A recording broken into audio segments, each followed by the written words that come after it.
வணக்கம். என் பெயர் டாக்டர் பர்தவன். இன்று இந்த வீடியோவில் நாம் உங்கள் தூக்கத்தை பற்றி பேசப் போகிறோம்.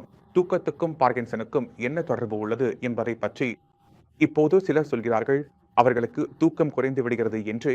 மற்றவர்கள் சொல்கிறார்கள், தூக்கம் குறைவாக இருப்பவர்களுக்கு இந்த நோய் வருகிறது என்று. அதில் எது சரி, எது தவறு என்பதை புரிந்து கொள்ள வேண்டிய அவசியம் உள்ளது. பார்கின்சனில் டோபமின் குறைவாக உருவாகிறது அல்லது உருவாக முடியவில்லை என்பதால் தான் இது நடக்கிறது. இதனால் தசைகளுடன் உள்ள ஒருங்கிணைப்பு பலவீனமாக ஆரம்பிக்கிறது. அதனால் உங்கள் தசைகள் தங்களது வேலை செய்ய ஆரம்பிக்க மறுக்கின்றன. அதுவே இந்த பிரச்சனையை உருவாக்குகிறது. இப்போது நாம் மூளையை சரி செய்தால் டோபமின் உருவாகும். அதேபோல் தசைகளையும் கட்டுப்படுத்த முடியும். ஆனா கேள்வி என்னவென்றால், இந்த டோபமின் குறைவான பிரச்சனை ஆரம்பம் ஏன் ஆனது? ஏனென்றால் நீங்கள் இந்த விஷயத்தை விட்டுவிட்டால் எல்லா மருந்துகளையும் எடுத்தாலும் எல்லா மருந்துகளும் தோல்வியடைவதை நீங்கள் காண்பீர்கள். நீங்கள் எவ்வளவு மருந்தும் எவ்வளவு சிகிச்சையும் எடுத்தாலும் நீங்கள் எப்போதும் நோயின் மூல காரணத்தை தீர்க்க வேண்டியதுதான். அந்த மூல காரணங்களில் ஒன்று தூக்கமின்மை, அதாவது தூக்கம் குறைவாக இருப்பது. இப்போது பார்கின்சன் நோயாளிகளில் 2 வகை நோயாளிகள் இருக்கிறார்கள். ஒருவருக்கு தூக்கம் மிகவும் குறைவாக இருக்கிறது, அல்லது நடுவில் பலமுறை தூக்கம் கெட்டுப் போகிறது, அல்லது குறைவாகவே தூங்குகிறார். எந்த காரணத்திற்காகவோ மற்றொரு வகை நோயாளிகள் அதிகமாக தூங்குகிறவர்கள். அப்படி இல்லை என்று நினைக்க வேண்டாம். நமக்கு அந்த வகை நோயாளிகளும் கிடைக்கிறார்கள். அவர்கள் பகலிலும் அதிகமாக தூங்குகிறார்கள், இரவிலும் தூங்குகிறார்கள். இப்போது இந்த இரு நிலைகளையும் நாம் விவாதிக்கப் போகிறோம் இந்த வீடியோவில். அப்படி என்றால் மிகவும் குறைவாக தூங்குவது பற்றி ஆரம்பிப்போம். வயது அதிகரிக்கும் போது நம்முடைய பிளாடர் பலவீனமாக ஆரம்பிக்கிறது. சிறுநீரை தடுக்க முடியாமல் போகிறது. இரவில் 2 முதல் 3 முறை எழுந்து செல்ல வேண்டி வருகிறது. தூக்கம் மீண்டும் மீண்டும் கெட்டுப் போகிறது. ஒரு முறை எழுந்த பிறகு, கைகளை கழுவி வந்த பிறகு மீண்டும் தூங்குவதில் சிரமம் ஏற்படுகிறது. அப்படிப்பட்ட நோயாளிகள் நம்மிடம் பேசும்போது, டாக்டர் சார், எனக்கு தூக்கம் வரவில்லை. நான் இரவு 3, 4 மணிக்கு தான் தூங்குகிறேன். 6 மணிக்கு எழுந்து விடுகிறேன். ஏனெனில் வேலை செய்ய வேண்டியிருக்கும், பூஜை செய்ய வேண்டியிருக்கும் என்று சொல்கிறார்கள். இப்போது இந்த 2 முதல் 3 மணி நேர தூக்கம்தான் 10 முதல் 12 நாட்கள் நடந்தாலும் பரவாயில்லை. ஆனால் இது தொடர்ந்து நடந்து கொண்டே இருந்தால் நாமும் கவனிக்கிறோம். சோர்வு ஆரம்பமாகிறது. நன்றாக செய்த வேலைகளை செய்ய முடியாமல் போகிறது. மனதை அமைதியாக வைத்துக் கொண்டிருந்ததும் குறைய ஆரம்பிக்கிறது. விஷயங்களை மறக்க ஆரம்பிக்கிறோம். பிரச்சனைகள் வர ஆரம்பிக்கிறது. ஜப்பான், மயக்கம் வர ஆரம்பிக்கிறது. மனச்சோர்வு ஆரம்பிக்கிறது. இப்படி நிறைய பிரச்சனைகள் ஒரே நேரத்தில் வர ஆரம்பிக்கின்றன. நம்முடைய தூக்கம் முழுமையாக கிடைக்கவில்லை என்றால், யூடியூபில் பார்க்கிறோம், 6 மணி நேரம் தூங்குங்கள், 7 மணி நேரம் தூங்குங்கள், சீக்கிரம் எழுந்து வேலை செய்யுங்கள், யோகா செய்யுங்கள். ஆனால் முழு தூக்கம் எடுத்த பிறகு நீங்கள் சீக்கிரம் எழுந்து வேலை செய்ய முடியும். சீக்கிரம் எழுவதற்காக சீக்கிரம் தூங்க வேண்டும். மறந்து விடுகிறார்கள். அதனால் ஒவ்வொருவரும் தூக்கத்தை கவனிக்க வேண்டும். ஏனெனில் தூக்கமே அந்த நேரம், நாம் உறங்கும் நேரமே நம் உடல் தன்னை தானாக மீட்டெடுத்துக் கொள்கிறது. அது தசைகள் சரி, மூளை சரி. உங்கள் வாழ்க்கையில் நீங்கள் எப்போதாவது ஷாப்பிங் செய்ய போகிறீர்கள், களைப்பாக இருக்கிறீர்கள், வீட்டுக்கு வந்து தூங்குகிறீர்கள், பிறகு சுறுசுறுப்பாக ஆகிவிடுகிறீர்கள்.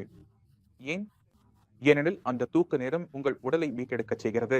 மற்றொரு விஷயம் என்னவென்றால், நாமும் எப்போது ஹாஸ்பிட்டலில் அனுமதிக்கப்பட வேண்டிய நிலை வந்தால், எந்த காரணத்திற்காக இருந்தாலும் டாக்டர்கள் கூட அதையே சொல்வார்கள்.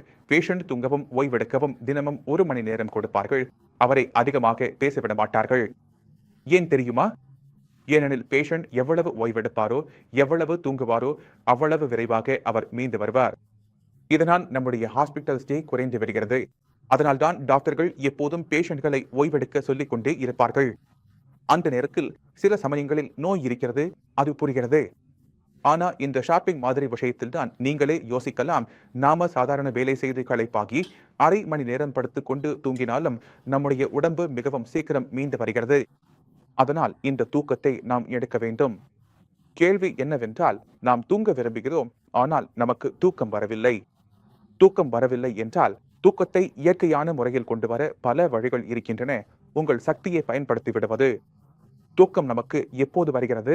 களைப்பாகி விட்டோம் என்றால். அதனால் நீங்கள் மாலை நேரத்தில் பேட்மிண்டன் விளையாட போனாலும், நீண்ட நடைப்பயணம் சென்றாலும் உடல் களைப்பாகும், சீக்கிரம் தூங்கிவிடுவீர்கள். இதுவே இயற்கையான வழி. இதை நீங்கள் பயன்படுத்தலாம். 2வது, தூக்கம் எப்போது வருகிறது என்றால், வயிறு நிறைய சாப்பாடு சாப்பிட்ட பிறகு வயிறு நிறைந்ததும் கண்கள் கனமாக ஆரம்பிக்கின்றன. இதையும் நீங்கள் பயன்படுத்த வேண்டும். எப்போதும் உங்கள் இரவு உணவை தவிர்க்க கூடாது. தூக்கத்தில் பிரச்சனை இருந்தால் முழு உணவை சாப்பிடுங்கள். சாதம் அல்லது கஞ்சி மாதிரி எளிதாக கடக்க வேண்டாம். முழுமையான பருப்பு, சாதம், சப்பாத்தி எல்லாம் சேர்த்து முழு இரவு உணவை சாப்பிடுங்கள். எடை குறைக்க, எடையை கட்டுப்படுத்த அல்லது நோன்பு இருக்க வேண்டும் என்பதற்காக இரவு உணவை எந்த விலையிலும் தவிர்க்கக்கூடாது. உணவு சாப்பிடவில்லை என்றால் முழு இரவும் வயிறு சத்தம் போடிக்கொண்டே இருக்கும். தூக்கம் வராது, கவனத்தில் வையுங்கள். மூன்றாவது விஷயம், உங்கள் இரத்த அழுத்தத்தை கவனிக்க வேண்டும். ஏனெனில் பார்க்கிறோம், யாருக்கு இரத்த அழுத்தம் அதிகமாக இருக்கிறதோ அவர்களுக்கு தூக்க குறைபாடு அதிகம் காணப்படுகிறது. அது ஏன் நடக்கிறது புரிந்து கொள்வோம். நம்முடைய பிபி அதிகமாக இருக்கும்போது இரத்தம் அழுத்தத்துடன் ஓடுகிறது. இதைத்தான் பிபி சொல்கிறோம். இப்போது அந்த இரத்தம் மூளைக்கும் போகிறது, அழுத்தத்துடன் போகிறது, ஆக்சிஜனும் எடுத்துச் செல்கிறது. அதனால் நம்முடைய மூளை விழிப்பாகவும் சுறுசுறுப்பாகவும் இருக்கும். இரவு தூங்கிக் கொண்டிருக்கும் போதும் மூளை சுறுசுறுப்பாக இருக்கிறது. ஏனென்றால் நம்முடைய இரத்த அழுத்தம் அதிகமாக இருக்கிறது. இரத்த அழுத்தம் காரணமாக மூளை சுறுசுறுப்பாக வைக்கப்படுகிறது. அதனால் நாம் நம்முடைய இரத்த அழுத்தத்தை சாதாரணமாக வைத்துக் கொண்டால் நமக்கு நல்ல தூக்கம் கிடைக்கும். உங்களுக்கு தூக்கத்தில் பிரச்சனை இருந்தால் உங்கள் பிபியை கண்டிப்பாக சோதனை செய்யுங்கள். சாப்பாட்டை கவனமாக சாப்பிட வேண்டும். முழு வயிறும் நிறைய சாப்பிட வேண்டும். மேலும் சைவ உணவு சாப்பிட வேண்டும். மூன்றாவது விஷயம், சற்று மாலை நேரத்தில் உடற்பயிற்சி செய்தால் நல்ல தூக்கம் வரும். இன்னொரு ட்ரிக் சொல்கிறேன், அது உடல் மசாஜ். இப்போது உங்கள் அம்மா அல்லது அப்பாவுக்கு தூக்கம் வரவில்லை, சாப்பாடும் சாப்பிட்டிருக்காங்க, எல்லாம் செய்திருக்காங்க, உடற்பயிற்சியும் செய்திருக்காங்க, ஆனாலும் தூக்கம் வரவில்லை. உங்கள் மென்மையான கைகளால் அவர்களின் உடலை மசாஜ் செய்தால் தூக்கம் வர ஆரம்பிக்கிறது. சரி, இதுவும் வேலை செய்யவில்லை என்றால் நம்மிடம் இன்னும் சில வழிகள் இருக்கின்றன. அவை மருந்துகள் தொடர்பானவை. எந்த மருந்தையும் தர முடியாது, பழக்கமாகிவிடக்கூடாது, பக்க விளைவுகள் ஏற்படக்கூடாது. தூக்கத்திற்காக மருந்து எடுத்தால் டிப்ரெஷன் வந்துவிடும். அடிக்கடி இது பார்க்கப்படுகிறது. சந்தையில் பாதுகாப்பானதும் பாதுகாப்பில்லாததும் இரு வகையான பொருட்கள் கிடைக்கின்றன. உதாரணத்திற்கு, நீங்கள் எடுத்தால் அது பழக்கமாகிவிடாது, தூக்கம் நன்றாக வருகிறது, தூக்க பிரச்சனை தீர்ந்து விடுகிறது. இப்போது சிறுநீர் காரணமாக மீண்டும் மீண்டும் எழுந்து செல்ல வேண்டியவர்களும் இதை சரி செய்ய வேண்டும். ஏனெனில் நீங்கள் சிறுநீரை தடுக்க முடியாது. முழு இரவும் தூங்கிக் கொண்டே இருங்கள், சிறுநீரை தடுத்து வைத்திருங்கள். உங்கள் பணம் சேமிக்கப்படுகிறது நினைத்தாலும் தடுக்க முடியாது, தூக்கம் வராது, மீண்டும் மீண்டும் எழுந்தால் பிரச்சனை. இதற்காக ஒரு சிறிய வழிமுறை எல்லா நோயாளிகளுக்கும் சொல்வோம். நீங்கள் தூங்குவதற்கு 2 மணி நேரத்திற்கு முன்பே திரவம் குடிப்பதை நிறுத்த வேண்டும். உங்கள் தூங்கும் நேரம் 10 மணி என்றால் நீங்கள் 10 மணிக்கு தூங்குகிறீர்கள் என்றால் அதற்கு 2 மணி நேரம் முன்பு, அதாவது 8 மணிக்குள் எந்த மருந்தும் எந்த திரவமும் லிக்விட் எடுத்துக்கொள்ளலாம். ஆனால் 8 மணி முதல் 10 மணி வரை எந்த திரவமும் எந்த மருந்தும் எதுவும் எடுத்துக்கொள்ளக்கூடாது.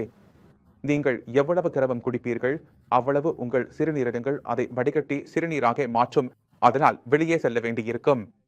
எனவே 8 மணி முதல் 10 மணி வரை நீங்கள் திரவம், பால், தேநீர் எதுவும் குடிக்காமல் விட்டுவிட்டால் அந்த நேரத்தில் சிறுநீர் வெளியேறிவிட்டிருக்கும்.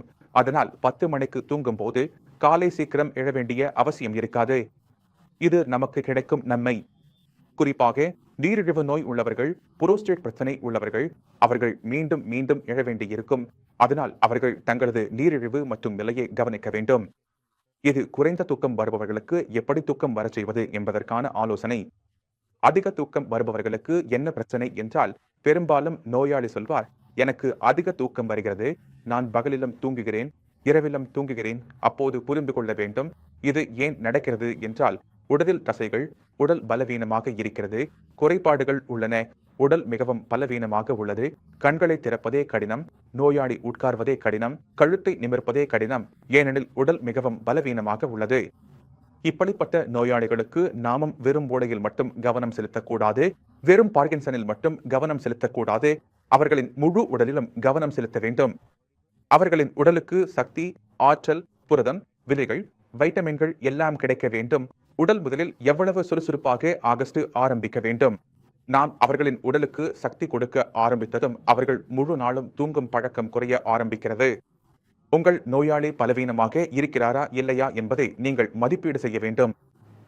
நோயாளியின் முகத்தில் குழிகள் தெரிந்தால் பலவீனமாக இருக்கிறார். கன்னங்கள் உள்ளே சென்று காலர் போன் தெரிகிறது என்றால் பலவீனமாக இருக்கிறார். தசைகள், கைகள், கால்கள் மெல்லியதாகிவிட்டால் பலவீனமாக இருக்கிறார். இதுவே நீங்கள் மதிப்பீடு செய்யும் முறை. உங்கள் நோயாளர் அதிகமாக தூங்குகிறாரா என்றால் ஏன் தூங்குகிறார் என்று நீங்கள் புரிந்து கொள்ள வேண்டும். உங்கள் நோயாளியை நீங்கள் மதிப்பீடு செய்யுங்கள். இந்த வேலை எல்லோரும் செய்ய முடியும். உங்கள் பெற்றோரின் கவனத்தை நீங்கள் எடுத்துக்கொள்ள முடியும். இந்த சிறிய சோதனையிலிருந்து ஆரம்பியுங்கள். காரணங்கள் தெளிவாக தெரிந்துவிடும். இங்கே உணவுதான் மருந்து, மருந்து உணவு அல்ல.